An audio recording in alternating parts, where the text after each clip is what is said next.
Hey guys, today we're gonna assemble and review the Marvel Legends What If Wave Uatu the Watcher Build-A-Figure. I am pretty excited to do this because this is the first time that we're gonna get Uatu the Watcher in Legends form, so let's get to it. Let's start by popping on his right leg, and now to his left as well.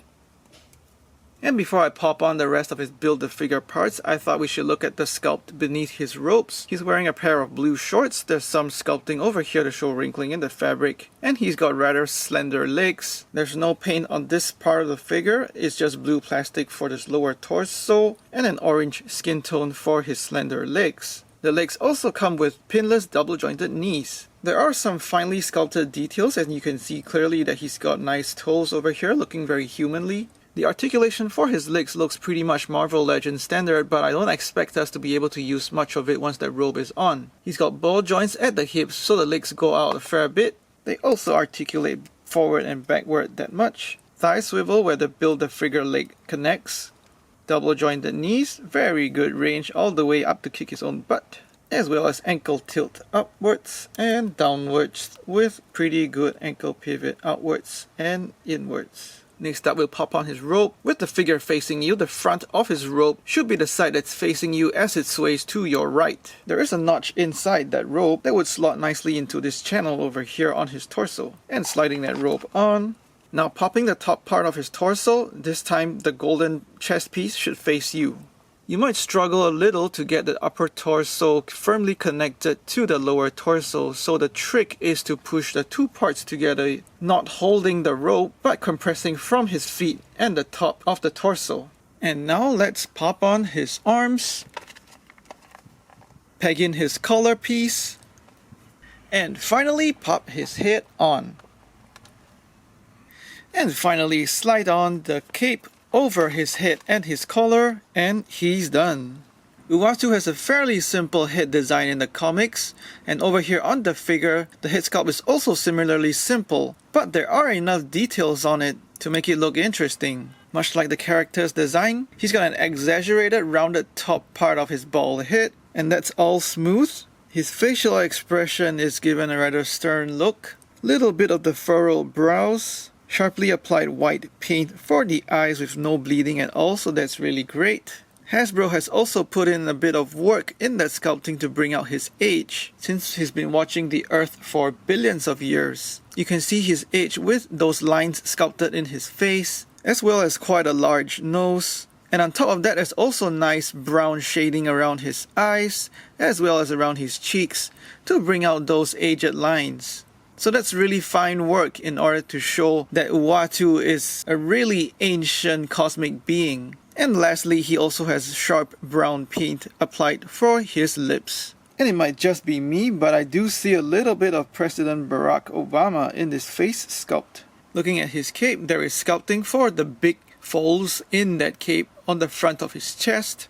Moving on to the back of that cape, more sculpting over here to show those folds in the cape and how it sort of moves in the wind. And on the inside of the cape, there is also sculpting to show the texture of the fabric on the inside, so that's a nice touch of detail. And at the same time, it also has a dark blue shading, and that makes the details and the folds stand out even more. His flesh tone is orange. That same orange tone of plastic is also used for the top part of his chest and his neck, as well as his exposed left arm. On the side of his torso, he also has a hit of that same orange flesh tone paint, and this paint also matches the tone of the plastic pretty nicely. His outfit is cast in a blue plastic with gold paint for the plate on his chest. Very nice angular design on it. And on top of that gold paint, it's also given some brown paint applications just to show the wear in that plate. So that's also a really nice touch. And because of his asymmetric toga robe, you will notice that his right shoulder on his torso is sculpted kind of sticking out compared to his left, but that's mostly because of the fabric. Proportionally, his shoulders are still symmetrical. His high collar behind his head is also that same blue plastic, but once you turn him to the back, there's just a minor difference in tone of the blue in that plastic. And onto his right sleeved arm, there's nice sculpting over here to show his baggy sleeve hanging. And this looks fine when his arm is down, But when you raise his arm, the sleeve starts to look awkward, just floating unnaturally in the wind. On the front of his forearm, there is also an unfortunately placed sprue mark over here as part of the molding process, so that's pretty noticeable. And onto his left bare arm, he's got a pinless sculpt for the elbow joint, gold plastic for his bracelet, and that catches the light and matches the gold paint for that armor plate on his chest pretty well. And for the rest of his lower part of his body, it's covered by the rest of his ropes, and that's also given some dark blue shading just to bring out the folds in the fabric, so that shading really adds depth to this plain blue robe, which would otherwise look really plain and boring without that shading. And this is what it looks like from the back. Just kind of flat, but we don't display our figures from the back, so this works. For articulation, his head is on a double ball dumbbell joint, so that head swings 360. There's a good bit of tilt right as well as left. He's able to look down, not that much, and up quite a fair bit. On his right arm, he has a swivel hinge at the shoulder, so 360, as well as going out pretty far. Swivel just above the elbow joint, so that goes 360. And there's also a single hinge elbow, so that gets you about 90 degrees. Swivel hinge at the wrist, so it goes 360, as well as articulating in, as well as out. His left arm has better articulation because it's not hindered by that sleeve sculpt, and it also goes out pretty far, much further than its sleeved arm. He's got an upper bicep swivel, pinless double jointed elbows, very good reach, so he can actually touch his own cheek. And similarly, a swivel hinge at the wrists for 360, as well as articulating in, as well as out. He's got a ball joint at his torso, so that goes 360.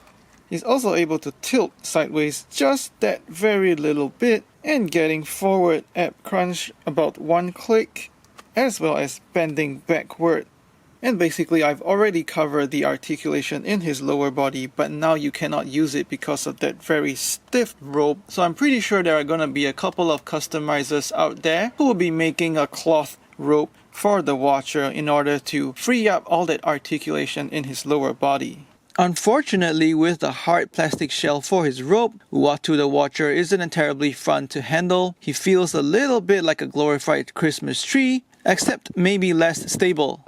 The effects parts from previous Marvel Legends do fit onto him, so you can have a little fun with those, but the only real articulation that you can use on him just stops from the head to the torso. In truth, I am a bit bummed out about how little I can pose out of this action figure. Uatu the Watcher is a big cosmic dude, and he stands at just under 9 inches or about 22.5 centimeters. Naturally, Uatu the Watcher towers over the Fantastic Four. Here he is with the What If Wave, Captain Carter and the Silver Surfer, Thanos and Hulk, G.I. Joe Classified Series, and Star Wars Black Series.